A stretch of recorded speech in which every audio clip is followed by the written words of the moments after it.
Mayong adlaw. Ang akong presentasyon karon adunay ititulo nga ontolohiya sa tawo nga dili patag o pagpakatao bisip pagkiling. Ug mao kini ang akong pangutana nga nagyatubang unsa gyud ang kahimtang sa pagpakatao.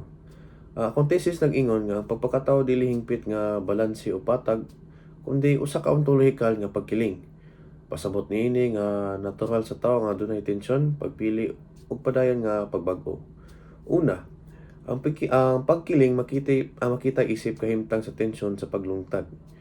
Bilang isa ka tawo, kanunay ta nasa taliwala sa kalibog, kahadlok o paglaom. Apan kini nga tensyon dili sayop o ilusyon lamang kundi parte gyud sa atong pagkatao. Ikaduha, ang pagkiling makita usab sa pagpili og kagawasan. Bisan natay limitasyon gikan sa environment or biology or any scientific element, aduna gyapon tay kapasidad sa pagpili. Ang atong mga desisyon bisan gamay adunay papel sa paghulma sa atong kaugalingon.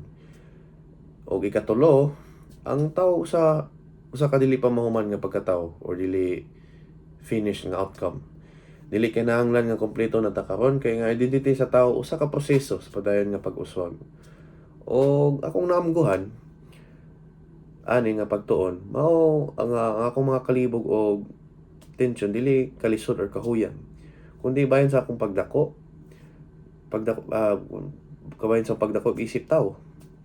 Og tungod niini mas mamatngon ko sa akong mga desisyon o mupadayon ko bisan dili ko hingpit. Og mao ra kini ang nasa akong mao ra kini akong presentasyon og daghan salamat sa pagpaminaw.